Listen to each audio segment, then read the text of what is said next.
লেখক শুভেন্দু খানের আজকাল পরশু।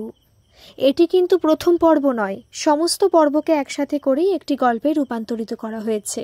তাহলে শুরু করা যাক আজকের গল্প। পকেট থেকে ফ্ল্যাটের চাবিটা বের করে অরিন্দম এগিয়ে দিল সুজাতার দিকে। তোমার সাধের ফ্ল্যাট। অরিন্দমের হাত থেকে চাবিটা নিয়ে শিহরিত হয় সুজাতা। তার অনেক দিনের স্বপ্ন আজ যেন সত্যি হতে চলেছে। ঠিক এই দিনটার জন্যই বিগত 2 বছর অপেক্ষা করেছে সুজাতা। 2 বছর কেন, বলা ভালো তার 32 বছরের 32টা বসন্ত অপেক্ষা করেছে ঠিক এই দিনটার জন্যই। দরজা খুলে ফ্ল্যাটে পা রাখতেই এক অদ্ভুত খুশিতে মন ভরে ওঠে সুজাতার। স্বীকৃতি আবাসনের 7 তলার 900 স্কোয়ার ফিটের পুরো ফ্ল্যাট ঘুরে ঘুরে দেখে সুজাতা। দেখা যেন শেষই হয় না। ফ্ল্যাট কেনার সময় আগে একবার এসে দেখে গিয়েছিল, তখন রং করা ছিল না। সিলিংয়ের হালকা আকাশি রঙের সাথে তার স্বপ্নগুলো আজ যেন দানা বাঁধছে। সুজাতা এক ছুটে চলে যায় ছোট্ট ব্যালকনিতে। সামনেই যেন এক উন্মুক্ত পৃথিবী। যতদূর দেখা যায় দিগন্ত বিস্তৃত সুনীল আকাশ।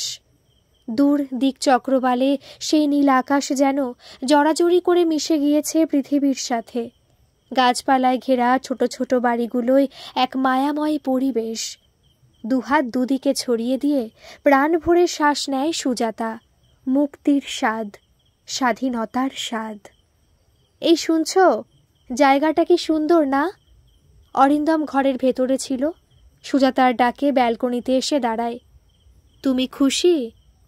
খুব খুব খুশি। আচ্ছা, আমরা কবে শিফট করব এখানে? এই সপ্তাহে। জিনিসপত্র পরশু চলে আসবে।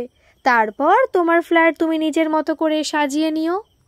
আমার অনেক দিনের ইচ্ছে ছিল জানো, নিজের মতো করে ঘর সাজাবো। তোমাদের আসানসোলের বাড়িতে তো নিজের মতো করে কিছু গোছাতে পারিনি। এবার দেখো, আমার মনের মতো করে সব কিছু সাজিয়ে নেব। আজ সত্যি আমি খুশি। সুজাতার এই খুশিতে খুশি হয় অরিন্দম। চলো এবার ফেরা যাক, অনেক কাজ আছে। জিনিসপত্র প্যাকিং বাকি, বুকিং করতে হবে। প্রায় 6 বছর হলো সুজাতা আর অরিন্দমের বিয়ে হয়েছে। অরিন্দমের বাড়ি আসানসোলে, যৌথ পরিবার। সুজাতাও ছোট থেকে যৌথ পরিবারে মানুষ, তাই আসানসোলে 3 জায়ের বিরাট সংসারে নিজেকে মানিয়ে নিতে অসুবিধা হয়নি সুজাতার। সত্যি কথা বলতে কি, সুজাতাদের যৌথ পরিবার দেখেই এক কথায় অরিন্দমের বাড়ি থেকে এই বিয়েতে রাজি হয়ে গিয়েছিল। শ্বশুর শাশুড়ির সাথে সুজাতার সম্পর্ক ভালোই। বাড়ি ছোট বউ হিসাবে 3 জায়ের সংসারে নিজেকে মানিয়ে গুছিয়ে নিয়েছিল সুজাতা। বাড়ির সব কাজকর্ম ভাগ করা ছিল জায়েদের মধ্যে। প্রথম 3 জা তো তাকে কিছু করতেই দিত না। বড় জা বলতেন, সবে এসেছো এ বাড়িতে, একটু আনন্দ করে নাও, বাড়ির সব কিছু বুঝে সুঝে নাও, হেসেল ঠেলার জন্য তারপর বাকি জীবন তো আছেই। সব ঠিক ছিল, শুধু আসানসোলের বাড়িতে নিজের বলে কিছু ছিল না। সারাটা সময় বাড়ির মধ্যে হাজারো লোকজন। সন্ধেবেলায় একটু যে হারমোনিয়াম নিয়ে বসবে সে উপায় নেই। শাশুড়ি মায়ের অমনি ডাক পড়ত, ছোট বৌমা এদিকে একটু শুনে যাও তো। ব্যাস, হয়ে গেল গান। এই সমস্যাটা তার নিজের বাড়িতেও ছিল। সারাটা সময় ঘরের মধ্যে লোকজনের হইচই, এত হইচই সুজাতার ভালো লাগতো না। নিজের বলতে কিছু ছিল না বাড়িতে। খুব ইচ্ছে ছিল বিয়ের পর একান্তে সাজিয়ে তুলবে তার নিজের সংসার, নিজের হাতে সাজিয়ে নেবে সব কিছু, মিটিয়ে নেবে জীবনের অপূর্ণ স্বাদ। কিন্তু তার হলো কই? তবু মন্দের ভালো একটাই, সারাদিনের ঝুটঝামেলার পর রাতে অরিন্দমকে একান্তে নিজের মতো করে পেত। অরিন্দমও ভালোবাসায় ভরিয়ে রেখেছিল তাকে। এই পাওয়াটাই বা কম কিসে? তবু এই সুখটুকুও কপালে সইল না। বিয়ের 1 বছরের মাথায় অরিন্দম আসানসোল থেকে বদলি হয়ে গেল কলকাতায়। সুজাতা তখন অন্তঃসত্ত্বা, মন চাইলেও তাই অরিন্দমের সাথে কলকাতায় আসা সম্ভব হয়নি। বড় যা বলেছিল, এই অবস্থায় তুমি একা অরিন্দমের সাথে কলকাতায় থাকবে কি করে? অরিন্দমের তো সারাটা দিন অফিস ডিউটি, বিপদে আপদে কাউকে পাশে পাবে না। কিছু একটা হয়ে গেলে আফসোস করে মরতে হবে সারাটা জীবন। যথাসময় কোল আলো করে এলো ঋত্বিক, ইম্যাচিওর্ড বেবি। জন্ম থেকে নানা অসুস্থতায় ভুগত, বমি জ্বর লেগেই থাকতো। মাঝে মাঝে শরীরটা বেঁকে কেমন যেন নীল হয়ে যেত। জ্বরের ঘোরে ভুলভাল বকত, চিৎকার করত। অরিন্দম তখন কলকাতায় এক কামরার একটা ভাড়া বাড়িতে থাকতো। শাশুড়ি মা বলেছিলেন, ওইটুকু দুধের বাচ্চা অসুস্থ ঋত্বিককে নিয়ে অরিন্দম একা কলকাতায় সব কিছু সামলাতে পারবে না। এখানে আমরা সবাই আছি, সব কিছু সামলে নেব। ঋত্বিক একটু বড় হোক, তখন যেও। কথাটা অরিন্দমেরও যুক্তিযুক্ত মনে হয়েছিল। সুজাতাকে বলেছিল, মা ঠিক কথাই বলেছে। এই অবস্থায় ঋত্বিককে কলকাতায় নিয়ে এসে আমরা দুজনে বিপদে পড়ব। এখানে সবাইকে পাশে পাবে, আর আমি তো সব সময় তোমার পাশে আছি। একটা ফোন করলেই চলে আসব। সুজাতা তবুও বলতে চেষ্টা করেছিল, আমি সব কিছু ঠিক সামলে নেব। কিন্তু শেষ পর্যন্ত আর যাওয়া হয়ে ওঠেনি। মাসে একবার অন্তত অরিন্দম আসতো আসানসোলে। ছুটি ছাটার দিনেও হাওড়া থেকে ট্রেন ধরে চলে আসতো আসানসোল। পরের দিন ভোরে বেরিয়ে যেতে হতো। এভাবেই চলছিল। কেটে যায় আরও 3টে বছর। ঋত্বিক তখন কিছুটা সুস্থ হয়ে উঠেছে। সুজাতা অনুযোগের সুরে বলেছিল, ঋত্বিক তো এখন অনেকটা সুস্থ, এবার তো একটা ব্যবস্থা করো। সায় দিয়েছিল অরিন্দমের মা। ছোট বৌমা ঠিকই বলেছে, আর কতদিন এভাবে হাত পুড়িয়ে খাবি? এবার থিতু হ, বৌমাকে নিয়ে যা কলকাতায়। সেই থেকে ফ্ল্যাট দেখা শুরু। অফিসের এক কলিগের সূত্র ধরে স্বীকৃতি আবাসনের এই খালি ফ্ল্যাটের সন্ধান পায়। ফ্ল্যাটের মালিক ব্যাঙ্গালোর প্রবাসী। উত্তরপাড়ায় এই ফ্ল্যাট কিনে ফেলে রেখেছিলেন। বাজেটের মধ্যেই সস্তায় পেয়ে যেতে আর দ্বিধা করেনি অরিন্দম। সুজাতাও এসে দেখে গিয়েছিল ফ্ল্যাট। বেশ পছন্দ হয়েছিল। দেরি করেনি অরিন্দম। ব্যাংক থেকে লোন নিয়ে টাকা পয়সা মিটিয়ে ফ্ল্যাটের দখলদারি নিয়েছিল। মাস 4 হলো সুজাতার অরিন্দম স্বীকৃতি আবাসনের 7 তলার ফ্ল্যাটে শিফট করে গিয়েছে। পুরনো সেকেলে জিনিসপত্র বাদ দিয়ে সুজাতা একটু একটু করে নিজের সব কিছু গুছিয়ে নিয়েছে। ছোট্ট এক ফালি ব্যালকনির এক প্রান্তে ফুলে টবে লাগিয়েছে তার প্রিয় ক্যামেলিয়া।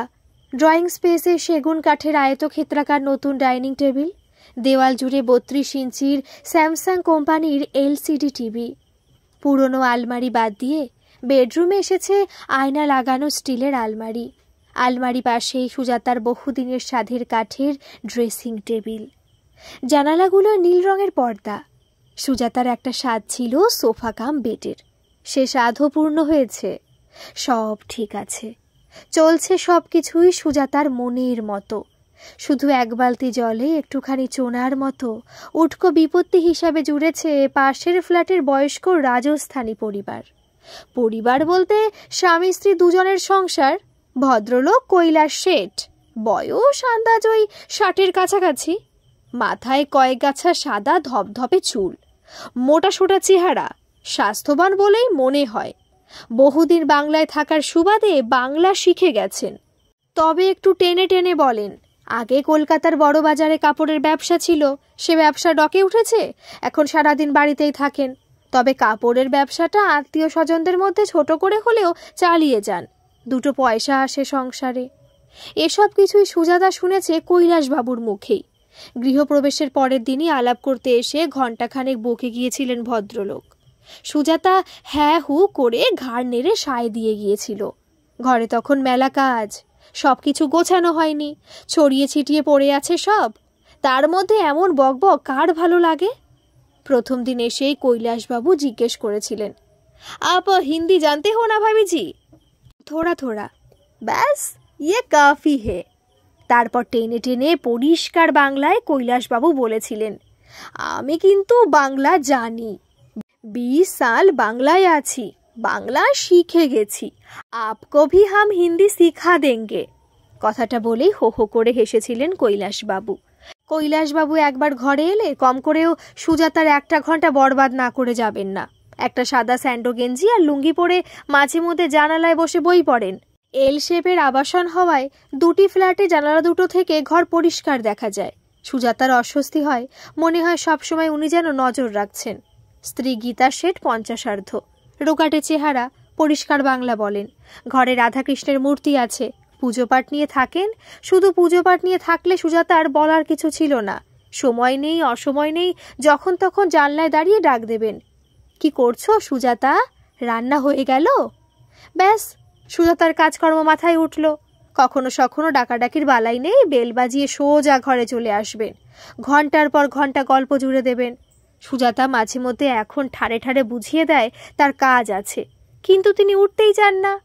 প্রথম প্রথম ভালো লাগলেও ইদানিং এই রাজস্থানী পরিবারটি অসহ্য হয়ে উঠেছে। অরিন্দম অফিসে বেরিয়ে গেলেই কৈলাসবাবু 4টে বড় বড় জলের বোতল নিয়ে হাজির হবেন। ভাবিজি, বোতলে একটু জল ভরে দেবে? আপনি বসুন, আমি ভরে দিচ্ছি। অ্যাকোয়াগার্ডের সরু জলের ধারায় 4টে 2 লিটারের বোতলে জল ভরতে কম সময় লাগে না। ঋত্বিকে জল খাবার বানাতে বানাতেই অ্যাকোয়াগার্ডে জলের বোতল ভরতে থাকে সুজাতা। কৈলাসবাবুর গলা শোনা যায়, आप आने से मेरा बहुत सुविधा हुआ भाभी जी। मेरा घर में एक्वागार्ड नहीं लगा के क्या फायदा, 2 आदमी है हम लोग, पैसा का बर्बादी। সুজাতা ভদ্রতার খাতিরেই বলে, কোনো অসুবিধা নেই, আপনার যখন মন চাইবে চলে আসবেন, আমি জল ভরে দেব।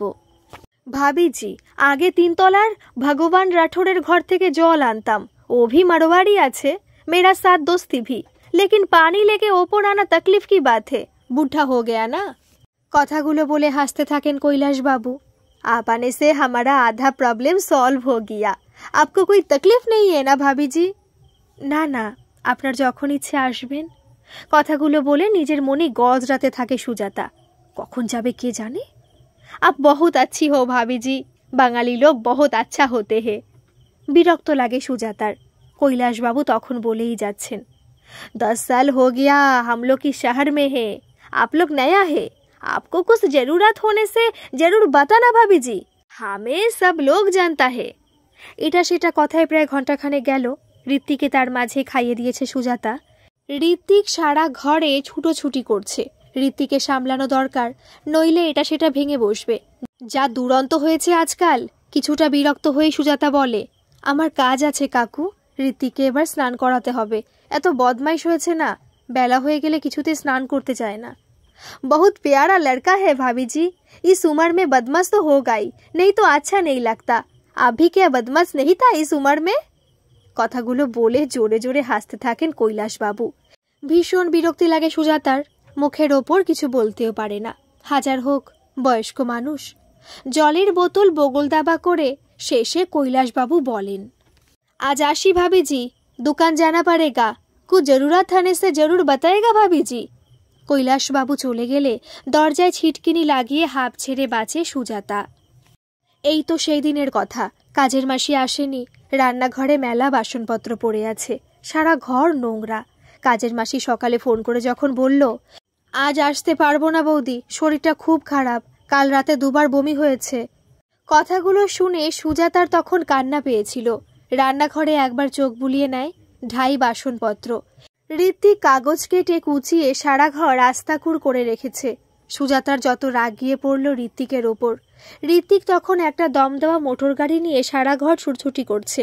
সুজাতা ঋত্বিকের হাত ধরে হিড়হিড় করে টানতে টানতে বিছানায় বসিয়ে দিয়ে বলে, খাট থেকে নামলে তো ঠ্যাং ভেঙে দেব।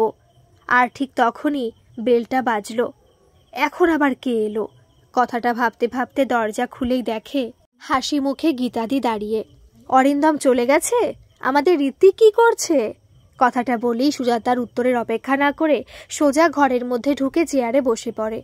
সুজাতার মাথায় আকাশ ভেঙে পড়ে। গল্প জুড়লে 1 ঘন্টার আগে উঠবেই না। ওদের আর কি, 2টো মানুষ, খাওয়ার শোয়া ছাড়া কাজকর্ম কিছু নেই। সুজাতা আজ রাগঢাক না করে বলেই ফেলে, আজ আমার অনেক কাজ আছে গীতাদি, কাজের মাসির শরীর খারাপ, আসবে না আজ। দেখেছেন তো সারা ঘর কত নোংরা করে রেখেছে ঋত্বিক। কাজের লোকের কথা আর বলো না সুজাতা, একদিন আসে একদিন আসে না, সেই তো সব কাজ নিজেকেই করতে হয়। এই জন্য আমি কাজের লোক রাখিনি। আর কাজই বা কতটুকু, আমরা তো 2 জন, সারাদিন ফাঁকা, রয়ে সই করলেই হলো। আপনাদের আর কি, ঋত্বিকে সামলাতেই আমার সারাটা দিন কেটে যায়, এতটুকু বসার সময় পাই না। গীতাদি ততক্ষণে সুজাতার বলার অপেক্ষা না করে রান্নাঘরে চলে এসেছে। পেছন পেছন সুজাতাও। সিঙ্কের পাশে রাখা বাসনপত্রে একবার চোখ বুলিয়ে নিয়ে গীতাদি বলে, এই কটা তো বাসন সাফ করতে কতক্ষণ আর সময় লাগবে? তোমার কাজের মাসি কত নেয় গো সুজাতা? 2000 টাকা। 2000? এই কটা বাসন আর 2টো ঘর পরিষ্কার করতে 2000? সে তো অনেক সুজাতা, তাও মাসে অর্ধেক দিন আসে না। তুমি আমায় 1500 দিও, আমি তোমার সব কাজ করে দেব। এই কথাটার জন্য সুজাতা একেবারেই প্রস্তুত ছিল না। জিভ কেটে বলে, না না, এ কি কথা বলছেন আপনি? আপনি কেন করতে যাবেন এই কাজ? কাজের কি আর ছোট বড় আছে সুজাতা? আর আমার তো কাজই নেই, সারাটা দিন ফাঁকা, তবু একটু কাজ পাবো। অপ্রস্তুতে পড়ে যায় সুজাতা। কি বলবে বুঝে উঠতে পারে না। কথা ঘোরাতে বলে, আপনি বসুন, চা খাবেন তো? আমি চা করে দিচ্ছি, নিজেও একটু খাবো। চা খেতে অসুবিধা নেই, তুমি বরং একটু বসো, সারাটা দিন তো তোমাকে দৌড়াদৌড়ি করে বেড়াতে হয়, আমি চা করে দিচ্ছি। তারপর হাসতে হাসতে গীতাদি বলে, আমাদের রাজস্থানী চা খেয়ে একবার দেখো। আপনি চা করবেন একই কথা, আপনি বসুন, আমি করছি। গীতাদি কোনো কথা না শুনেই চায়ের সসপ্যান বসিয়ে দেয় গ্যাস স্টোভে। আমার হাতে চা খেয়ে দেখো, অন্য কোনো চার মুখে রুজবে না, রোজ খেতে ইচ্ছে করবে তোমার। চিনি কোথায় সুজাতা? আদার কয়েকটা এলাচি দিও। চিনির কৌটোটা এগিয়ে দেয় সুজাতা। এক টুকরো আদার এলাচির শিশি গীতাদির হাতে দিয়ে বলে, আপনি শুধু শুধু কষ্ট করতে গেলেন। এতে কষ্টের কি আছে গো সুজাতা, সারাদিন তো বসেই থাকি। গীতাদি চা করতে করতে বলে, জানো সুজাতা, ওর ভালো চাকরি ছিল। 2005 সালে রিটায়ার্ড করার পর বড় বাজারে কাপড়ের ব্যবসা শুরু করলো। টাকাও ঢেলেছিল অনেক, ব্যবসাও ভালোই চলছিল, আয় মন্দ হতো না। আজ 4 বছর হলো সে ব্যবসা ডকে উঠেছে। ওর পার্টনার সব টাকা মেরে চলে গেল। একটা সময় মানুষটা ভেঙে পড়েছিল, এখন সয়ে গেছে। আমি এটা সেটা করি, তুমি বোধহয় জানো না সুজাতা। আমি জন্মদিন, নানা উৎসবে অর্ডার নিয়ে পছন্দ মতো কেক বানাই, ভুজিয়া তৈরি করি। এই স্বীকৃতি আবাসনের সবাই নেয়। তোমার দরকার লাগলে বলো, বাজারের চেয়ে অনেক সস্তায় পাবে আমার কাছে। তাই? আমি জানতাম না তো। দরকার হলে আমি অবশ্যই বলবো আপনাকে। সুজাতা মনে মনে গজগজ করতে থাকে। এই শুরু হলো দুঃখের সাতকাহন, কখন থামবে তার ঠিক নেই। এরপর বলতে শুরু করবে, এটা কেনো সেটা কেনো। কাপে চা ছাকতে ছাকতে গীতাদি বলে, দোকানে যা দাম, একটা ছোট ভুজিয়ার প্যাকেট 10 টাকা। আমার কাছে দামেও সস্তা আর পরিমাণেও বেশি, আর স্বাদ সে তুমি খেলেই বুঝবে সুজাতা। চা খেতে খেতে গল্প হয় দুজনের। সুজাতা উসখুস করছিল, এত কাজ কখন যাবে ঠিক নেই। ভদ্রতার খাতিরে মুখের ওপর কিছু বলতেও পারছে না। কথার প্রসঙ্গে অন্য কথা এসেই যাচ্ছে। গীতাদি বলে, উনি কাপড়ের ব্যবসা এখন টুকটাক করেন, রাঁচি থেকে অল্প দামে হোলসেলে কিছু কাপড় তোলেন। হাতে 30-50টা রেখে বিক্রি করেন আত্মীয় পরিজনদের কাছে। বড় বাজারের কিছু পরিচিত দোকানদারও নেয়। তবে কি জানো সুজাতা, টাকার জোগাড় না থাকলে ব্যবসা তেমন চলে না। টানা প্রায় 1.5 ঘন্টা গল্প করে গীতাদি যখন গেলেন, সুজাতার মাথায় হাত, কপালের শিরা দুটো দপদপ করছে। একটা কাজও হয়নি। ঘড়িতে 11টা ছুঁই ছুঁই। ঘরের অবস্থা দেখে কান্না পেয়ে গিয়েছিল সুজাতার। অরিন্দম রাতে বাড়িতে ফিরতে এই সমস্ত ক্ষোভ উগরে দিয়েছিল সুজাতা। এদের জ্বালায় তো এতটুকু শান্তি নেই, যখন তখন এসে হাজির হয়। কি করবে বলো, বয়স্ক মানুষ, সময় কাটে না। তোমার সাথে এসে একটু গল্প করে যায়। রাখো তোমার গল্প, একটা কাজ করতে দেয় না জানো। সময় নেই, অসময় নেই, যখন তখন এসে সব কাজের 12টা বাজিয়ে দিয়ে যাবে। আমার কপালটাই খারাপ। তোমাদের আসানসোল থেকে এসে ভাবলাম একটু শান্তিতে থাকতে পারবো, নিজের মতো থাকতে পারবো, এমন উৎপাত শুরু হবে কে জানতো। অরিন্দম মোবাইল ঘাঁটতে ঘাঁটতে বলে, আমি যেটুকু বুঝেছি ওরা মানুষ কিন্তু খুব ভালো। কৈলাসবাবুকে তো মাটির মানুষ বলে মনে হয়। গীতাদি আমাকে ভাইয়া বলে ডাকে। মিলেমিশে থাকলে বিপদে আপদে অনেক সহায়তা পাবে। তুমিও তো সারাটা দিন একা থাকো, তোমারও সময় কেটে যাবে। আমার সময় নেই, খেজুরে গল্প করে সময় কাটানোর দরকারও নেই। বাড়িতে তো থাকো না, থাকলে বুঝতে সারাদিনে কত কাজ। ঋত্বিকে এবার একটু সামলাও, আমি একটু গান নিয়ে বসি। এদের জ্বালায় সারাদিন গান নিয়ে বসাও হয় না। তোমার গানের খুব প্রশংসা করছিলেন সেদিন গীতাদি, বলছিলেন এমন গানের গলায় এ তল্লাটে কারও নেই। সুজাতা গজগজ করতে করতে ঘরে চলে যায়। যাবার সময় বলে, আমার দেখা আছে সব, মন রাখা কথাবার্তা, নিশ্চয়ই মাথায় কোনো মতলব আছে। কয়েকদিন পরের ঘটনা। সেদিন ছিল রবিবার। অরিন্দম খবরের কাগজে চোখ বুলিয়ে নিচ্ছিল। সুজাতা ব্যস্ত জলখাবারে। হঠাৎ কলিং বেলে টুং টুং করে 2বার আওয়াজ। সুজাতা, একটু দেখবে কে এসেছে। কে আবার? আমার জম এসেছে। কলিং বেলের আওয়াজ শুনে বুঝতে পারছো না? আমার কাজকর্ম মাথায় উঠলো এবার। সুজাতা গজগজ করতে করতে দরজা খুলে দেখে ঠিক যা ভেবেছিল তাই। গীতাদি দাঁড়িয়ে আছে। ভাইয়া আছে? ঘরে কাগজ পড়ছে, ভেতরে আসুন। কথাটা বলে সুজাতা একটু জোরেই চিৎকার দেয়, এই শুনছো, তোমায় গীতাদি ডাকছে একবার। সুজাতা আর দাঁড়ায় না, রান্নাঘরে চলে যায়। মেলা কাজ বাকি, বকবক শুরু করলে পুরো দিনটাই মাটি।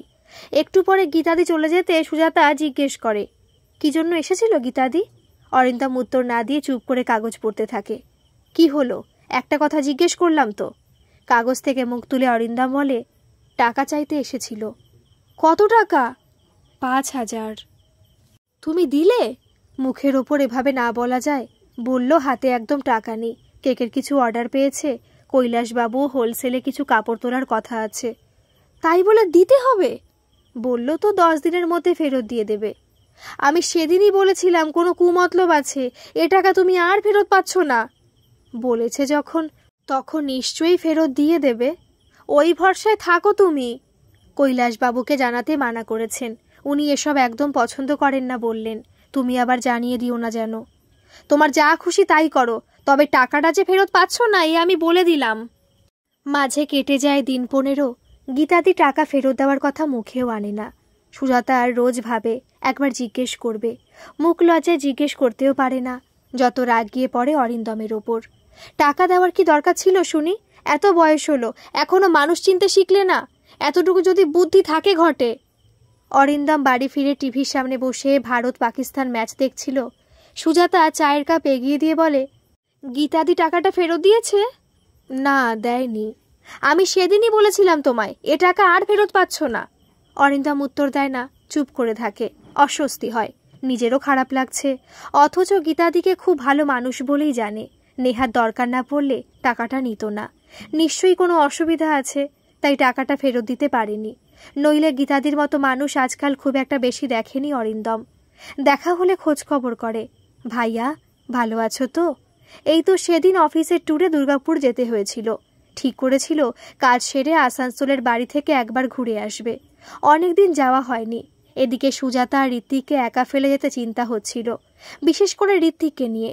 যদিও ঋত্বিক এখন অনেকটা সুস্থ, তবু বিপদ বলে আসে না। অভয় দিয়েছিল গীতাদি, তুমি নিশ্চিন্তে যাও ভাইয়া, আমরা আছি তো। ঋত্বিক আমার নিজের নাতি। বুকে অনেকটা সাহস পেয়েছিল অরিন্দম। 3 দিন পর অরিন্দম বাড়ি ফিরতেই সব রাগ উগড়ে দিয়েছিল সুজাতা। এরপর যদি অফিসের কাজে কোথাও যাও, হয় আমায় নিয়ে যাবে, নয়তো আমি বাপের বাড়ি চলে যাব, এখানে কিছুতেই থাকবো না। অরিন্দম অবাক হয়, জিজ্ঞেস করে, কেন, কি হলো আবার? কিছু হওয়ার বাকি আছে নাকি? গীতাদির জ্বালায় তো আমি পাগল হয়ে যাব। গীতাদি আবার কি করলো? কি করেনি? এই 3টে দিন যে কি করে কেটেছে সে শুধু আমি জানি। তুমি জানো, সারাটা দিন ঘাড়ের ওপর বসে, ঘর থেকে নড়তেই চায় না, আর দুনিয়ার গাল গপ্প, একটা কাজও করতে দেয়নি। আর মিনিটে মিনিটে কলিং বেল, দুজনে পালা করে আসছে। ঋত্বিক কেমন আছে সুজাতা? ঋত্বিক কি করছে সুজাতা? ঋত্বিক খেয়েছে সুজাতা? নিকুচি করেছে সুজাতা? সুজাতার মরণ হয় না। আমি সত্যি একদিন পাগল হয়ে যাব অরিন্দম, এই বলে রাখলাম তোমায় কথাটা। নিজের ভাবনায় ডুবে গিয়েছিল অরিন্দম। সম্বিত ফেরে আবার সুজাতার গলায়, চুপ করে রইলে যে, কানে কথা যাচ্ছে না নাকি? টাকাটা এবার মুখ ফুটে চাও। আমি চিনে গেছি ওদের, মিছরির ছুরি, না চাইলে দেবে না।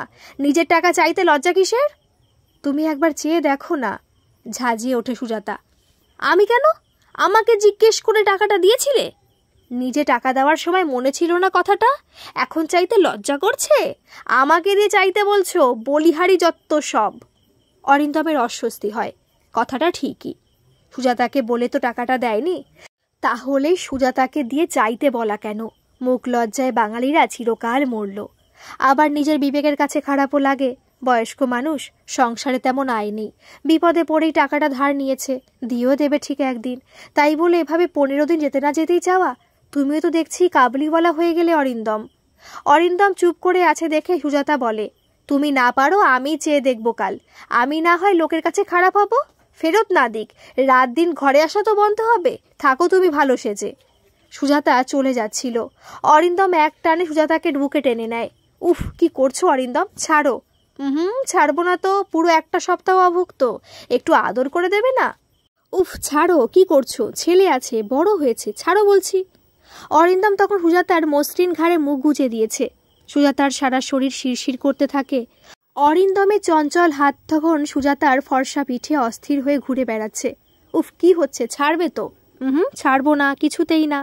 কথাগুলো বলতে বলতে অরিন্দম সুজাতার ঘাড়ে গলায় ঠোঁট ডুবিয়ে দেয়, গালে গাল ঘষতে থাকে। সুজাতার সারা শরীর চঞ্চল হয়ে উঠেছিল। কোনো রকমে অরিন্দমের বাহু থেকে নিজেকে মুক্ত করে ছুটে পালায় সুজাতা।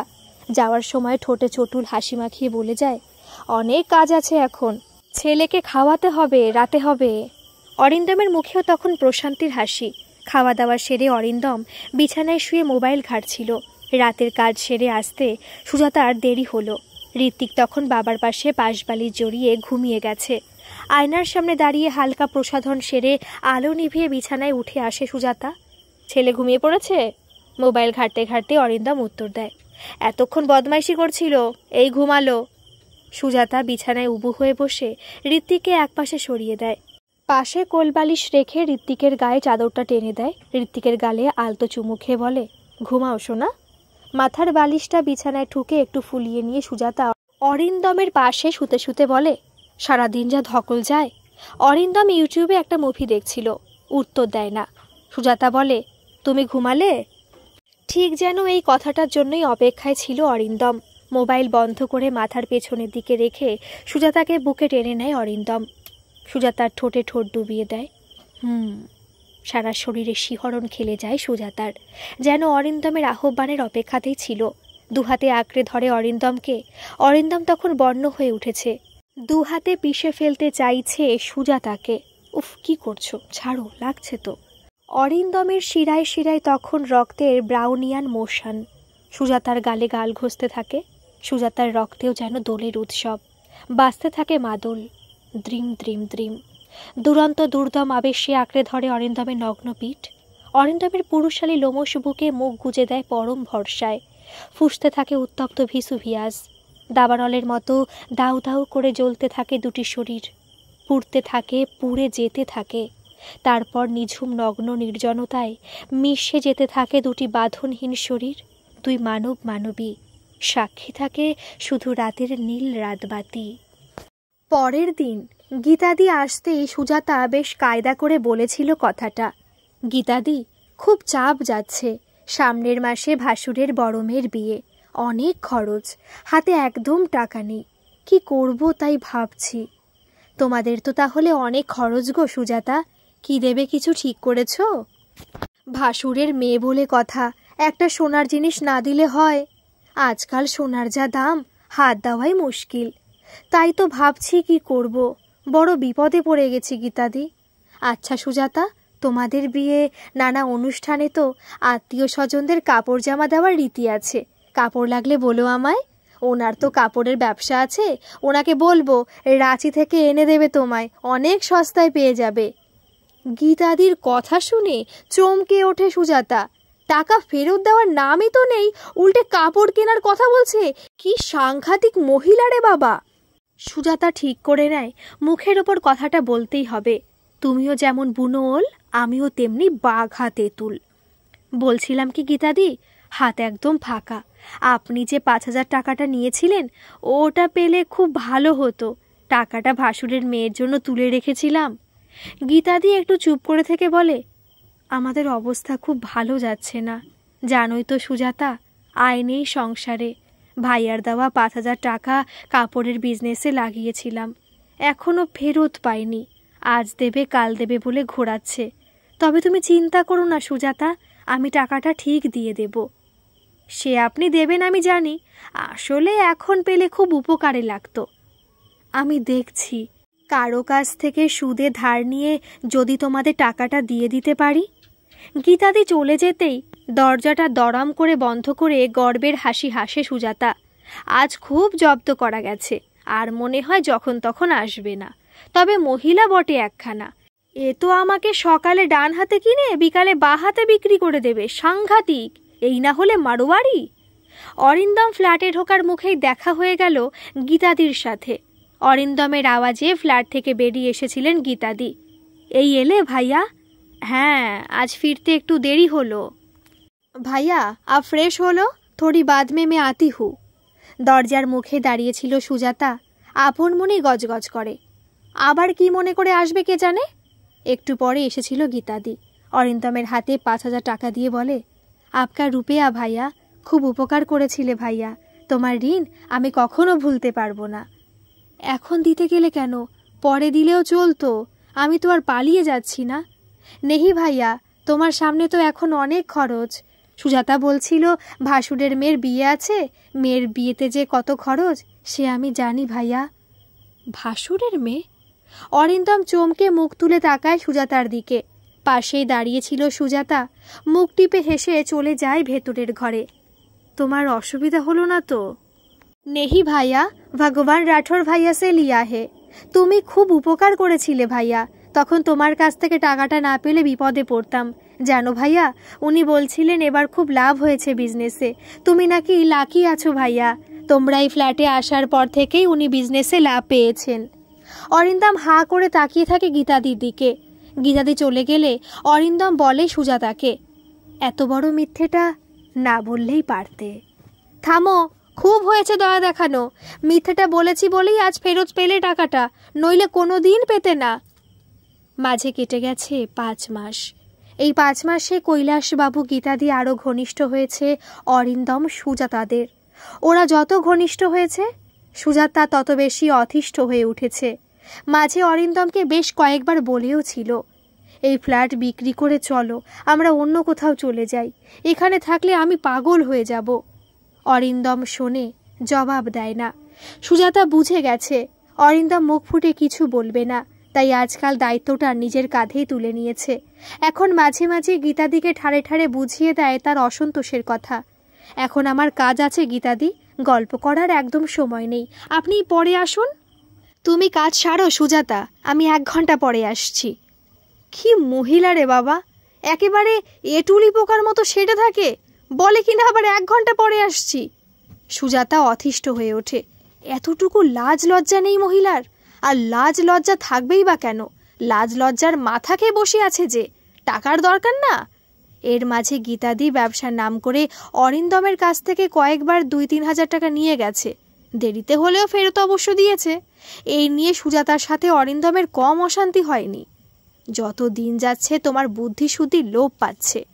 একে অন্যের বিপদে আপদে যদি না দাঁড়াই তো কে দাঁড়াবে বলো? আর গীতাদি তো টাকা মেরে দিচ্ছে না, ফেরত তো দিচ্ছেই। ওই ভরসায় থাকো তুমি। আজ 4-5 হাজার চাইছে, একদিন 10-20 হাজার চেয়ে বসবে। তখন দেখবো তোমার দম কত। যেদিন ঠকবে সেদিন বুঝবে আমার কথা। এত বয়স হলো তবু মানুষ চিনতে শিখলে না। অবিশ্বাস করে জিতেই তো এলাম সারা জীবন, একবার না হয় বিশ্বাস করেই ঠকি। থাকো তুমি তোমার বিশ্বাস নিয়ে, গরিবের কথা বাসি হলেও ফলে। কথাটা বলে দরাম করে দরজাটা ভেজিয়ে দিয়ে সুজাতা রান্নাঘরে চলে যায়। তবে যেদিন গীতাদি সত্যি সত্যি 15,000 টাকা চাইতে এসেছিল, সেদিন বিপাকে পড়েছিল অরিন্দম। তোমার বিজনেসের জন্য গীতাদি? না ভাইয়া, টাকাটা দেশের বাড়িতে পাঠাতে হবে। আমার নাতির খুব শরীর খারাপ, ডক্টর সাহেব বলেছে একটা অপারেশন করতে হবে, অনেক টাকা লাগবে। কিন্তু এত টাকা তো আমার কাছে নেই গীতাদি, বুঝতেই পারছো, মাসের শেষ, হাত একদম খালি। ঠিক আছে ভাইয়া, আমি ভগবান রাঠোর ভাইয়ার কাছ থেকে নিয়ে নেব। ভগবান ভাইয়া চশমখোর আছে, মাসে 10% সুদ নেয়, কাগজে লিখিয়ে নেয়। একদম চশমখোর আছে ভাইয়া। তবু বিপদে আপদে পাওয়া তো যায়, এটাই বা কম কিসের। তবে তোমার মতো মানুষ কেউ নেই ভাইয়া, তাই প্রথমে ছুটে আসি তোমার কাছে। তুমি বড় ভালো মানুষ আছো ভাইয়া। গীতাদি চলে গেলে নির্বাক বসে থাকে অরিন্দম। টাকাটা ইচ্ছে করলে দিতে পারত অরিন্দম। গতকালই টাকা তুলেছে, ঘরের আলমারিতে ছিল টাকাটা। আর অরিন্দমের অবস্থা এমন নয় যে গীতাদিকে 15,000 টাকা ধার দিলে কাল থেকে অরিন্দমকে না খেতে পেয়ে মরতে হবে। ঈশ্বরের কৃপায় ভালোই চাকরি করে। তবু মনের মধ্যে অবিশ্বাস এসে বাসা বেঁধেছিল। মিথ্যের আশ্রয় নিয়ে বুকের বাম দিকে কোথাও যেন একটা যন্ত্রণা হতে থাকে। গীতাদির শেষ কথাটা বর্ষার তীক্ষ্ণ ফলার মতোই বুকের মধ্যে খুঁচিয়ে চলেছে। তুমি বড় ভালো মানুষ আছো ভাইয়া। বিস্ফোরার মতোই সুজাতা এসে কাটা ঘায়ে নুনে ছিটে দিয়ে গেল। কি বলেছিলাম, একদিন এসে 10-20 চেয়ে বসবে? মিলিয়ে নিলে তো কথাটা।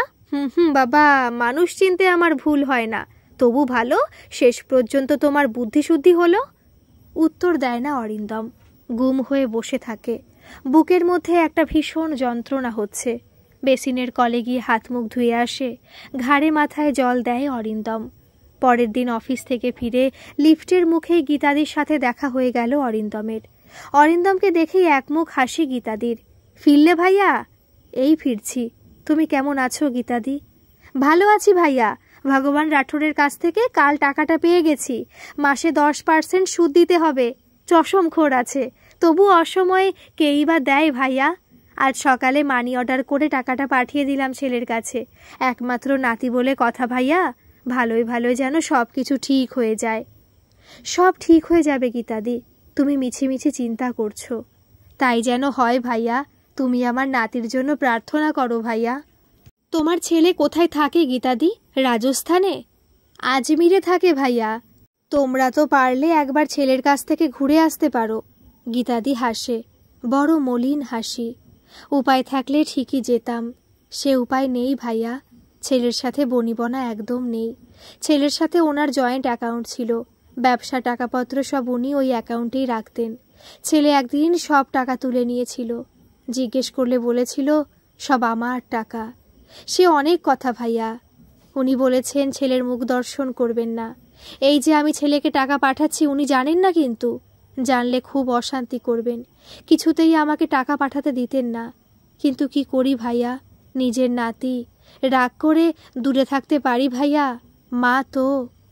অরিন্দম স্থাণুবৎ স্তব্ধ হয়ে দাঁড়িয়ে থাকে, মুখ দিয়ে কথা সরে না। গীতাদি বলে, তুমি সবে এলে ভাইয়া, আর দেখো আমি আটকে রেখেছি তোমায়। আমি আসি ভাইয়া, ওর শরীরটা আবার একটু খারাপ করেছে, ওষুধ আনতে যাচ্ছি। কি হলো কৈলাসবাবুর? বয়স হয়েছে তো, এটা ওটা লেগেই থাকে। তুমি ঘরে যাও ভাইয়া। অরিন্দম লিফটের দরজা বন্ধ করতে করতে বলে, কিছু দরকার লাগলে আমায় জানাবে গীতাদি। কেটে যায় আরও একটা মাস। সেদিন অরিন্দম অফিস থেকে বাড়ি ফিরে চা খেতে খেতে সুজাতাকে বলে, একটু বসো, কথা আছে তোমার সাথে। অবাক হয় সুজাতা। অফিস থেকে ফেরার পর অরিন্দম ঘণ্টাখানেক একটু একলা থাকতেই পছন্দ করে। হয় টিভি দেখে, নয়তো খবরের কাগজে চোখ বুলায়। সুজাতা সোফায় বসে জিজ্ঞেস করে, বলো। একটা খবর আছে, আমাকে অফিসের কাজে ব্যাঙ্গালোর যেতে হবে। তোমার না গেলেই নয়, অন্য কাউকে দিয়ে ব্যবস্থা করা যায় না? কাজটা আমাকেই যেতে হবে। কতদিনের জন্য? দিন 7 জন্য, খুব বেশি হলে 10 দিন। যেতে যখন হবেই তখন আর কি বলবো। কবে যাচ্ছ? পরশু সকালে ফ্লাইট। পরশু? কথাটা বলে সুজাতা বলে, তাহলে তো আর সময় নেই। হ্যাঁ, হঠাৎই ঠিক হলো। তোমার একটু অসুবিধা হয়ে যাবে, চাইলে তুমি এই 7-8 দিন বাপের বাড়ি ঘুরে আসতে পারো। যেতে পারলে তো ভালোই হতো। হুট করে বললে আর যাওয়া যায়? আর দূরও তো অনেকটা। মাঝে একটা দিন সময় একা একা এখান থেকে ভুবনেশ্বর কি করে যাব? অরিন্দম কি যেন ভাবে, তারপর বলে, কি আর করবে তাহলে, 7টা দিন কোনোভাবে চালিয়ে নাও। আর তাছাড়া গীতাদিরা তো আছেই। ঝাঁজিয়ে ওঠে সুজাতা, ওটাই সবচেয়ে বড় সমস্যা। একটা কাজ করতে দেয় না জানো, নইলে একা আমি সব সামলে নিতাম। উত্তর দেয় না অরিন্দম। অরিন্দম জানে গীতাদিকে একদম সহ্য করতে পারে না সুজাতা। সুজাতা বলে, তবে এখন আমি ঠাড়ে ঠাড়ে বুঝিয়ে দিই, বোঝেও সব, তবু এটুলি পোকার মতো লেগে থাকে। ফ্লাইট ছিল সকাল 10টায়, ক্যাব বুক করা ছিল। অরিন্দম সুজাতার কাঁধে হাত রেখে বলে, সাবধানে থেকো, 7টা দিনের তো ব্যাপার, দেখতে দেখতে কেটে যাবে। তেমন কোনো অসুবিধা হলে ফোন করে জানিও, আর আশেপাশে গীতাদিরা তো আছেই। লিফটের নিচে নেমে অরিন্দমের সাথে কৈলাসবাবুর দেখা হয়ে গিয়েছিল। কৈলাসবাবু তখন খোকনদার দোকান থেকে জিনিসপত্র কিনে ফিরছিল। অরিন্দমের হাতে ট্রলি ব্যাগ দেখে কৈলাসবাবু জিজ্ঞেস করে, कहीं जा रहे हो क्या? बेंगलोर जा रहा हूँ 7 दिन के लिए। आप ऋतिक को जरा ख्याल रखिए। आप निश्चिंत जाइए অরিন্দম বাবু, हम लोग सब है ना। 2 দিন হলো অরিন্দম ব্যাঙ্গালোরে গিয়েছে। আজ সকাল থেকে ঋত্বিকের শরীরটা খারাপ। 2বার থার্মোমিটারে জ্বর দেখেছে। জ্বর অবশ্য তেমন নেই, 100-র নিচেই, কিন্তু ঋত্বিক কেমন যেন ঝিম মেরে আছে। অন্যদিন কত খেলাধুলা করে, সারা বাড়ি দৌড়ে বেড়ায়, অথচ আজ কেমন যেন নেতিয়ে আছে। থাকছে থাকছে বিছানায় গিয়ে শুয়ে পড়ছে। সুজাতা ভেবেছিল একবার অরিন্দমকে ফোন করে জানাবে, তারপর ভাবে থাক, এখন অফিসের কাজে ব্যস্ত আছে, রাতে ফোন করে জানাবে। ঋত্বিককে আজ আর ব্রেকফাস্ট দেয়নি সুজাতা। 2বার ইলেকট্রোরাল পাউডার গুলিয়ে খাইয়ে দিয়েছে, সেই খেয়ে ঘুমিয়েছে। মাঝে কৈলাসবাবু জলের বোতল ভরার জন্য এসেছিলেন। রোজকার মতো জিজ্ঞেস করেছিলেন ঋত্বিকের কথা। সুজাতা জল ভরতে ভরতে বলেছিল, ঋত্বিকের শরীরটা ভালো নেই, একটু জ্বর মতো হয়েছে। কথাটা শুনে শশব্যস্ত হয়ে পড়েছিলেন কৈলাসবাবু। সুজাতার অপেক্ষা না করেই সোজা ঘরের ভেতরে চলে এসেছিলেন। ঋত্বিক তখন পাশ ফিরে ঘুমাচ্ছে। কৈলাসবাবু ঋত্বিকের কপালে হাত রেখে বলেছিলেন, বুখার হে ভাবিজি, ডক্টর কো দেখা লিজিয়ে। জ্বর দেখলাম তো, অল্প জ্বর আছে, একটা P25 আধখানা খাইয়ে দিয়েছি, এখন ঘুমাচ্ছে। মাঝে মাঝে এরকম ভোগে, ছোট থেকে জ্বর আর বমির ধাত, আবার পরে ঠিক হয়ে যায়। कुछ जरूरत होने से बोलिएगा भाभी जी, हम लोग अपना है, शर्माइए मत भाभी जी। गीता को एक बार भेज देंगे, देख के जाएगा। কিছুক্ষণ থেকে বোতলে জল ভরে নিয়ে চলে গিয়েছিলেন কৈলাসবাবু। একটু পরে হন্তদন্ত হয়ে এসেছিলেন গীতাদি। সুজাতা, ঋত্বিক কেমন আছে? একই রকম, একটু নেতিয়ে পড়েছে, ঘুমোচ্ছে। গীতাদি ঋত্বিকের পাশে অনেকক্ষণ ছিলেন। ঋত্বিকের মাথায় হাত বুলিয়ে দিয়েছিলেন। আহারে, এইটুকু ছেলে সারা ঘর দৌড়ে বেড়ায়, জানলায় বসে ওর খেলা দেখি, এভাবে নেতিয়ে থাকলে মন খারাপ হয়ে যায়। থার্মোমিটারটা দাও দেখি একবার সুজাতা, জ্বরটা দেখি। জ্বর 100 নিচেই ছিল। গীতাদি বলে, ভয় পাওয়ার কিছু নেই সুজাতা, ঠিক হয়ে যাবে। আজ দুপুরে ওকে বেশি কিছু দিও না, অল্প ভাত আর একটু পাতলা করে মুসুরি ডাল দিও। অনেকক্ষণ ছিল গীতাদি। আজ গীতাদি নিজেই ঋত্বিককে স্নান করিয়ে গামছা দিয়ে গা হাত পা ভালো করে মুছিয়ে দিয়ে বলেছিল, আমি আসি এখন, ওনাকে খেতে দিতে হবে। তুমি ঋত্বিককে খাইয়ে ঘুম পাড়িয়ে দাও, একটু ঘুমাক, ঠিক হয়ে যাবে। আমি আবার আসবো দুপুরে, দেখে যাব। আপনাকে আর কষ্ট করে আসতে হবে না, তেমন দরকার হলে আমি ডাকবো আপনাকে। রোজকার মতো মাছের ঝোল হয়েছিল। অল্প ভাত আর মাছের ঝোল দিয়েছিল ঋত্বিককে। ঋত্বিক মুখে তোলেনি, অল্প একটু মুখে দিয়ে উঠে গিয়েছিল। ঋত্বিককে ঘুম পাড়িয়ে দিয়ে দুপুরে সুজাতা নিজেও একটু ভাত ঘুম দিয়েছিল। বিকাল অবধি ঠিক ছিল ঋত্বিক। সুজাতা একটু হরলিক্স গুলে খাইয়ে দিয়েছিল। সন্ধ্যের পর থেকে ধুম জ্বর এলো। থার্মোমিটারে পারদের কাটা 102 ছুঁয়ে ফেলেছে। ঋত্বিক জ্বরের ঘোরে মুখ দিয়ে অদ্ভুত একটা আওয়াজ করছে, মা বলে ডাকছে। সুজাতা ভয় পেয়ে জানলার পর্দা সরিয়ে ডাক দিয়েছিল গীতাদিকে। গীতাদি, একটু আসবেন, ঋত্বিক কেমন করছে? দৌড়ে এসেছিল গীতাদি। ঋত্বিককে কোলে নিতেই ঋত্বিক গীতাদির কোলে বমি করে দেয়। তারপর শুরু হয় অনর্গল বমি। জ্বর বাড়তে থাকে। ঋত্বিক ঘোরের মধ্যে নেতিয়ে পড়ে, কথা বন্ধ হয়ে যায়। কৈলাসবাবু বলে, আমার ভালো ঠেকছে না ভাবিজি, এক্ষুনি হসপিটালে নিয়ে যাওয়া উচিত। সুজাতা ফোন করেছিল অরিন্দমকে। অরিন্দম দিশেহারা হয়ে পড়ে। আমি কাল সকালের ফ্লাইটে আসার চেষ্টা করছি, ঋত্বিককে আগে ডাক্তার দেখাও, তেমন হলে হসপিটালে অ্যাডমিট করিয়ে দাও। ঘরে তো সেইভাবে টাকা তোলা নেই। কথাটা শুনতে পেয়েছিল গীতাদি। সুজাতার হাত থেকে ফোন কেড়ে নিয়ে গীতাদি বলে, আপ মত সোচিয়ে ভাইয়া জি, হাম লোগ হ্যাঁ না। সুজাতা ফ্যাল ফ্যাল করে তাকিয়ে থাকে গীতাদির দিকে। এখন কি হবে গীতাদি? আমি তো এখানকার কিছুই চিনি না, আর ঘরে সেভাবে টাকাও তোলা নেই। অরিন্দম তো কাল আসবে বলল, কিন্তু আস্তে আস্তে বিকাল হয়ে যাবে। গীতাদি ধমক দেয় সুজাতাকে, তুমি থামো তো সুজাতা, আমরা আছি কি করতে? ঋত্বিক আমাদের নাতি আছে। গীতাদি কৈলাসবাবুকে নিচু গলায় কিছু বলতেই কৈলাসবাবু সুজাতাকে বলে, भाभी जी आप तैयार हो जाइए, ऋत्विक को हॉस्पिटल ले जाना पड़ेगा, আমি 10 মিনিটের মধ্যেই আসছি। খুব দ্রুত ব্যবস্থা করে ফেলেছিলেন কৈলাসবাবু। ঋত্বিক তখন অনর্গল বমি করে করে নেতিয়ে পড়েছে। চোখ দুটো ঘোলাটে হয়ে গিয়েছে, কথা বন্ধ হয়ে গেছে। অ্যাম্বুলেন্স এসে গিয়েছিল। সব ব্যবস্থা কৈলাসবাবু আর গীতাদি করে ফেলেছিলেন। সুজাতা মাঝে আমতা আমতা করে বলতে গিয়েছিল, ঘরে মাত্র 5000 টাকা তোলা আছে। গীতাদি ধমক খেয়ে চুপ করে গিয়েছে। কৈলাসবাবু বলেছিলেন, रुपया का लिए आप मत सोचिए भाभी जी, हम सब लोग हैं ना। অ্যাম্বুলেন্স ছুটে চলেছিল হেলথ কেয়ার নার্সিং হোমের উদ্দেশ্যে। কৈলাসবাবু বসেছিলেন সামনে, পেছনে ঋত্বিক, গীতাদি আর সুজাতা। এই প্রথম সুজাতা একা এইভাবে অ্যাম্বুলেন্স করে নার্সিং হোম যাচ্ছে। আসানসোলে থাকতে ঋত্বিককে নিয়ে এর আগে অনেকবার নার্সিং হোম ছুটতে হয়েছে। তখন অরিন্দম পাশে ছিল যা ভাসুর। আর আজ পাশে বলতে গীতাদি, কৈলাসবাবু, যাদের মাস 6 আগেও চিনত না। খুব ভয় করছিল সুজাতার। আমার খুব ভয় করছে গীতাদি। সারাটা রাস্তা সাহস জুগিয়েছিল গীতাদি। আমরা আছি সুজাতা, ঋত্বিক ঠিক হয়ে যাবে, কোনো চিন্তা নেই। হেলথ কেয়ার এমার্জেন্সিতে ঋত্বিককে দেখার পর ডাক্তার লালের তত্ত্বাবধানে ভর্তি করে নেওয়া হয়। খুব দ্রুত স্যালাইন চালু করা হয়, পরপর 2টি ইঞ্জেকশন দেওয়া হয়।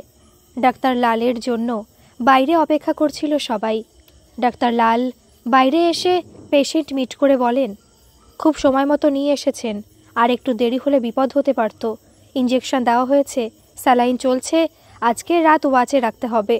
তারপর সুজাতার উদ্দেশ্যে ডাক্তার লাল বলেন, আপনি মা আছেন তো? আজকে রাতটা পেশেন্টের সাথে আপনাকে থাকতে হবে, বাচ্চাকে একা রাখার নিয়ম নেই। গীতাদি সাথে সাথে বলেন, ও একা থাকবে কি করে? এখানকার কিছুই চেনে না, আমি থাকবো। ডাক্তার লাল গীতাদিকে এক নজরে দেখে জিজ্ঞেস করেন, আপনি? ঋতিক আমার নাতি আছে ডক্টর। ঠিক আছে, আপনাদের যে কোনো একজন থাকলেই হবে, বাকিরা বাড়ি চলে যেতে পারেন। এখানে রাতে থাকার ব্যবস্থা নেই। কথাটা বলে ডাক্তার লাল আর দাঁড়াননি, বেরিয়ে যান অন্যান্য পেশেন্ট দেখতে। সুজাতা বলে, আপনি থাকবেন কি কথা, আপনারা বাড়ি যান, আমি থাকবো। ঋতিক আমাকে ছাড়া ঘুমাতে পারবে না। গীতাদি ধমক লাগায়, তুমি থামো তো সুজাতা, ঋতিক আমার নাতি, আমার কাছে ভালোই থাকবে। আর তাছাড়া তুমি এখানে কিছু চেনো না, একা এভাবে রাতে থাকবে কি করে? আর তোমাকে তো সুস্থ থাকতে হবে, অসুস্থ হলে তোমায় দেখবে কে? ঋতিকেই বা দেখবে কে? সুজাতা কিছুতেই রাজি হচ্ছিল না। কৈলাসবাবু তখন বলেন, গীতা সহি बोला भाभी जी, सैलाइन चलছে, इंजेक्शन भी दिया है, ऋतिक ठीक हो जाएगा, आप चलिए हमारा साथ, कल सुबह में खुद आपको लेकर आएंगे भाभी जी। সুজাতার কিছুতে মন চাইছিল না, কিন্তু কৈলাসবাবুর জোড়াজুড়িতে শেষ পর্যন্ত একটা অটো ধরে কৈলাসবাবুর সাথে ফ্ল্যাটে ফিরে আসে। কৈলাসবাবু বারবার বলেন, কুছ জরুরত হোনে সে বোলাইগা ভাবি জি, শর্মাইয়া মত। সারাটা রাত সুজাতা দু চোখের পাতা এক করতে পারেনি। মাঝে গীতাদি একবার ফোন করে জানিয়েছিল ঋতিক ভালো আছে, সুস্থ আছে। এখন গভীর রাত, মফস্বল শহর ঘুমিয়ে পড়েছে অনেক আগেই। এক নিবিড় নিঝুম নীরবতার মধ্যে জেগে আছে সুজাতা। পাশবালিশটাকে সুজাতা টেনে নেয় কাছে, আষ্টে পৃষ্ঠে জড়িয়ে ধরে। দু চোখের পাতা কিছুতেই এক হতে চায় না। খোলা জানলা দিয়ে রাতের নরম ঠান্ডা হাওয়া আসছে। পরিচ্ছন্ন আকাশের লক্ষ লক্ষ নক্ষত্রের নরম সাদা আলো নিস্তব্ধ অন্ধকার ভেদ করে জানলার ফাঁক গলে ঢুকে পড়েছে ঘরে। একটা আবছায়া অন্ধকার ছায়া ছায়া অবয়বের মতো ঘরে চার দেওয়াল জুড়ে ধানের ক্ষেতের মতো ছড়িয়ে রয়েছে। দু চোখের পাতা যেন ভারী হয়ে আছে, কিছুতেই এক করতে পারছে না সুজাতা। ক্যালিডোস্কোপে বারবার ধরা পড়ছে বিগত দিনের কথা। এই গীতাদিকে একদিন কত তুচ্ছ তাচ্ছিল্যই না করেছে। কতদিন গেছে গীতাদি এলেই মুখের ওপর দরজা বন্ধ করে দিয়ে বলেছে, আমার না একটু কাজ আছে গীতাদি। অথচ গীতাদি কোনোদিন কিচ্ছুটি মনে করেনি। তুমি কাজ সারো সুজাতা, আমি পরে আসছি। হাসি মুখেই চলে গিয়েছে। আবার কিছুক্ষণ পরেই কলিং বেলের আওয়াজ। কাজ সারলে সুজাতা? সুজাতার এত বিরক্তির মধ্যেও গীতাদির সদা হাস্য মুখ। সারাদিন একা একা থাকি, তোমার সাথে গল্প করে আনন্দ পাই সুজাতা। এই গীতাদিকে টাকা দেওয়া নিয়ে অরিন্দমের সাথে কত অশান্তি করেছে। গীতাদিকে মিশ্রির ছুরি বলে অরিন্দমকে কতবার বলেছে, মানুষ চিনতে আমার ভুল হয় না, আমি চিনে গেছি ওদের। অথচ সেই গীতাদি আজ না থাকলে কি বিপদই না হতো। কই, টাকার কথা তো একবারের জন্য বলেনি গীতাদি। অ্যাম্বুলেন্সের খরচ, নার্সিংহোমে ভর্তি করা থেকে সব কিছু তো গীতাদি করেছে। কৈলাসবাবু পাশে থেকে ভরসা দিয়েছে। হামলোক হ্যাঁ না? কথাগুলো ভাবতে ভাবতে ভিজে ওঠে সুজাতার চোখ দুটো। সারাটা রাত দু চোখের পাতা এক করতে পারেনি সুজাতা। ভোরবেলায় উঠেই তৈরি হয়ে নিয়েছিল। চা করে কৈলাসবাবুর ফ্ল্যাটে কলিং বেল বাজায় সুজাতা। দরজা খুলে চায়ের প্লেট হাতে সুজাতাকে দেখে অপ্রস্তুত হয়ে পড়েন কৈলাসবাবু। ভাবিজি আপ, ये सब का क्या जरूरत था? अंदर आइए भाभी। খালি গা, লুঙ্গিটাকে আটসাট করে কোমরে বেঁধে দরজা খুলেছিলেন কৈলাসবাবু। সুজাতাকে এত সকালে এভাবে চায়ের কাপ হাতে দেখবেন কল্পনা করতে পারেননি। রীতিমতো অপ্রস্তুত হয়ে পড়েছিলেন। ভেতরে গিয়ে সাত তাড়াতাড়ি স্যান্ডো গেঞ্জিটা পরে নিয়ে বলেন, হামে বলনে সে আ যাতা ভাবিজি। সুজাতা সেই অর্থে বলতে গেলে এই প্রথম কৈলাসবাবুদের ফ্ল্যাটে এলো। গৃহপ্রবেশের দিন সেই প্রথমবার এসেছিল মিষ্টি দিতে, তারপর আর কোনো দিন আসেনি, বা বলা ভালো আসার ইচ্ছেও হয়নি। আজ তাই কৌতূহল নিয়ে দেখছিল কৈলাসবাবুদের ফ্ল্যাট। আসবাবপত্র বলতে গেলে নেই বললেই চলে। ঘরের কোণে একটা ফ্রিজ, দেওয়ালে একটা ঘড়ি টাঙানো, ড্রয়িং রুমে একটা ছোট টেবিল, চারটে চেয়ার, ভেতরের ঘরে একটা 5-7-এর খাট, অন্য ঘরটিতে মাটিতে তোষক পেতে বিছানা করা, ঘরের এক কোণে একটা রাধাকৃষ্ণের বিগ্রহ। আসবাবপত্র বলতে এইটুকুই, অথচ এত অল্পতেও এত সুখ। আমাদের জন্য আপনারা অনেক করলেন, আপনাদের ঋণ আমি কোনো দিন ভুলতে পারবো না জেঠু। ऐसा मत बोलिए भाभी जी, आप लोग बहुत अच्छा है, हमारे लिए आप लोग भी बहुत किया। आपका बारे में गीता हमेशा बताते हैं हमें। शाम को मैं और गीता खिड़की का पास बैठकर आपका गाना सुनता है। बहुत प्यारा भॉइस है आपका भाभी जी। কথাগুলো শুনতে শুনতে সুজাতার চোখে জল এসে যায়। সুজাতা তখন ভেঙে চুরমার হয়ে যাচ্ছিল, মুখ দিয়ে কথা সরছিল না। চায়ে কাপে চুমুক দিয়ে কৈলাসবাবু বলেন, हम लोग एक दूसरे के लिए जीते हैं भाभी जी, नहीं तो जीने का मतलब क्या है। সুজাতার মনে হলো কৈলাসবাবুর কথাগুলো ঘরের চার দেওয়ালে ধাক্কা খেয়ে তীব্র প্রতিধ্বনি হচ্ছে। हम लोग एक दूसरे के लिए जीते हैं भाभी जी, नहीं तो जीने का मतलब है क्या। 9টার মধ্যে সুজাতা আর কৈলাসবাবু চলে এসেছিলেন নার্সিংহোমে। সারা রাত না ঘুমানোর ফলে গীতাদির চোখগুলো ফোলা ফোলা, তবুও সারা মুখে যেন হাসির বিদ্যুৎ ছটা। তুমি একদম চিন্তা করো না সুজাতা, ঋত্বিক ভালো আছে, এখন ঘুমাচ্ছে, রাতে আর বমি হয়নি। কথাগুলো শুনে স্বস্তি পেল সুজাতা। কৈলাসবাবু চলে গেলেন রিসেপশনে কথা বলতে। গীতাদির সাথে সুজাতা 3 তলায় ঋত্বিকের কাছে এলো। ঘণ্টাখানেক পরে কৈলাসবাবু এলেন। ঋত্বিক তখন মায়ের কোলে। গুড মর্নিং বেটা, कैसे हो। সুজাতা ঋত্বিককে বলে, জেঠুকে গুড মর্নিং বলো। Good morning uncle. কৈলাসবাবু জানায় ঋত্বিককে একটু পরে ডিসচার্জ করে দেবে, সমস্ত পেমেন্ট করা হয়ে গিয়েছে। কৈলাসবাবুকে গীতাদি বলেন, আপ দাওয়াই समझ लो, ঋত্বিক বেটা কো मैं तैयार कर लेती हूँ। কৈলাসবাবু চলে যান ওষুধপত্র বুঝে নিতে। সুজাতা বলে, আপনি আমাদের জন্য যা করলেন গীতাদি, আমি কোনো দিন ভুলতে পারবো না। গীতাদি ধমক লাগায়, তুমি থামো তো সুজাতা, আমাদের জন্য তুমি কম করেছো নাকি। সুজাতার চোখে জল এসে যায়। ঋত্বিক তখন একটা ছোট পুতুল নিয়ে গীতাদির কোলে বসে খেলছিল। আসার সময় সুজাতা ঋত্বিকের জামা নিয়ে এসেছিল। গীতাদির কোল থেকে ঋত্বিককে কাছে টেনে নিয়ে জামা বদলাতে বদলাতে সুজাতা বলে, কিন্তু এতগুলো টাকা, আপনি না থাকলে আমি সত্যি বিপদে পড়ে যেতাম। আমার কাছেও তো ছিল না। তোমার জেঠু ভগবান শেঠের কাছ থেকে নিয়ে এলেন। ভগবান চশমখোর আছে, মাসে 10% সুদ নেয়, তবে এবার নেয়নি জানো সুজাতা। ঋত্বিকের শরীর খারাপের কথা শুনে সুদ ছাড়াই টাকা দিয়েছে। কথাগুলো বলে গীতাদি জোর হাতে কপাল ঠেকান। ঈশ্বর ওর মঙ্গল করুন। স্তব্ধ হয়ে বসে থাকে সুজাতা। ঋত্বিকে নার্সিংহোম থেকে নিয়ে আসতে আসতে দুপুর হয়ে গিয়েছিল। চটপট অল্প ভাত আর সেদ্ধ ডাল করে নিয়েছিল সুজাতা। গীতাদি বলে গেল, আমিও ভাত চড়াই সুজাতা, বিকেলে এসে খবর নিয়ে যাব। অরিন্দম ভাইয়া কখন আসছে। বিকেল হয়ে যাবে গীতাদি, 11:50 ব্যাঙ্গালোর থেকে ফ্লাইট ছিল। ঋত্বিকে অল্প গরম জলে স্নান করিয়ে গা হাত পা ভালো করে মুছিয়ে দিও সুজাতা, কাল যা ধকল গেল ওইটুকু ছেলেটার। গীতাদি চলে গেলে ঋত্বিকে স্নান করিয়ে খাইয়ে ঘুম পাড়িয়ে দিয়েছিল সুজাতা। নিজেও খেয়ে নিয়েছিল অল্প। ঘুমে চোখ জড়িয়ে আসছে, কাল সারা রাত ঘুম হয়নি। অরিন্দম চলে এসেছিল বিকাল 4টে নাগাদ। এসে জিজ্ঞাসা করেছিল, ঋত্বিক কেমন আছে এখন। ঘুমোচ্ছে। পাশবালিশ জড়িয়ে ঋত্বিকে ঘুমাতে দেখে শান্তি হয় অরিন্দমের। কাল রাত থেকে তোমার যা ধকল গেল। সুজাতার চোখ দুটো তখন জলে টলটল করছে। 2 ফোঁটা জল গাল বেয়ে গড়িয়ে আসে। অরিন্দম কাছে টেনে নেয় সুজাতাকে, আঙুলের আলতো ছোঁয়ায় জল মুছিয়ে দেয়। কেঁপে ওঠে সুজাতা। অরিন্দমের পুরুষ্ঠু ঠোঁট নেমে আসে সুজাতার পাতলা গোলাপি ঠোঁটে।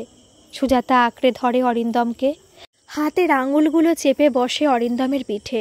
বর্ষার আগুনে তখন গলে জল হয়ে যাচ্ছে সারা দিনের অসহ্য ক্লান্তি, চিন্তা, ভয় আর ভাবনা। ঠিক সেই সময় কলিং বেল বেজে ওঠে। টিং টিং করে 2বার কলিং বেলের আওয়াজ। অরিন্দম চমকে দরজার দিকে ঘাড় ঘোরায়। সুজাতার মুখে মিষ্টি হাসি। ছাড়ো, গীতাদি এসেছে, চা করি। যদি না ছাড়ি, এভাবেই যদি জড়িয়ে রাখি। বাইরে থেকে গীতাদির গলা শোনা যায়, সুজাতা, ঋত্বিক কেমন আছে।